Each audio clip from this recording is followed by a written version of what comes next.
All right, let's talk about one of the biggest challenges in business, right? How do you take a truly brilliant, game-changing strategy and actually make it happen in the real world? That's what we're diving into today, turning blue ocean concepts into concrete action. So imagine this. You've done all the hard work. You've found that perfect, uncontested market space. You've got a strategy mapped out that could totally shake up your industry.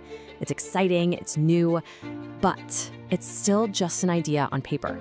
And you're left with that huge question. Okay, now what? How do we actually do this?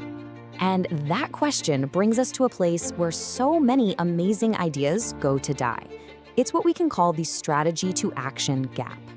Think of it as this treacherous valley between having a great plan and seeing it come to life. And this is the honest truth, isn't it? For most companies, the problem isn't a shortage of great ideas. The real hurdle is not having a clear, step-by-step way to execute them. Because let's face it, a brilliant strategy that just sits in a drawer is, well, it's no different than having no strategy at all. So how in the world do we build a bridge over that gap? Well, it all comes down to one thing: building a solid, practical action plan. This is where the rubber really meets the road.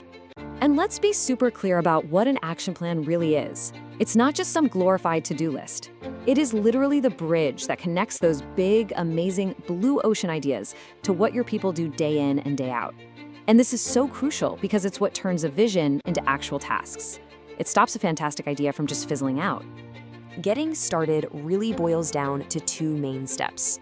First, you've got to take those big blue ocean ideas and see how they fit your specific company, your team, your resources. Then, once you got that context, you build out your first draft of the action plan. This is your starting point, your first map of the new territory.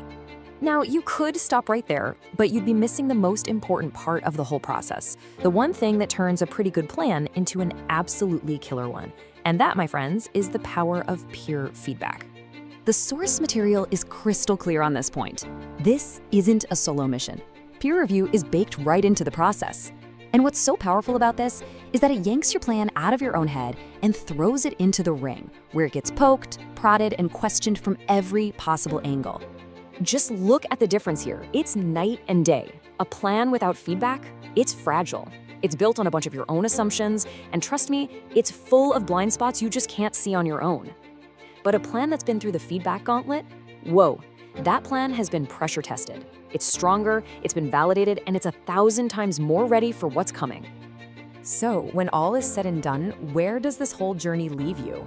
After all that hard work of creating and then refining, you end up with something incredibly powerful, a strategy that is both clear and actionable.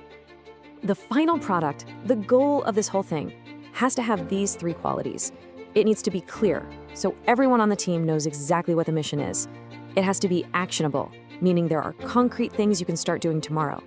And maybe most excitingly, it's ready to go out and actually capture those brand new market opportunities you've worked so hard to find.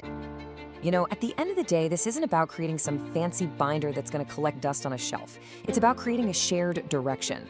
You don't just walk away with a piece of paper, you walk away with real momentum, with everyone aligned, and with the confidence to actually move forward.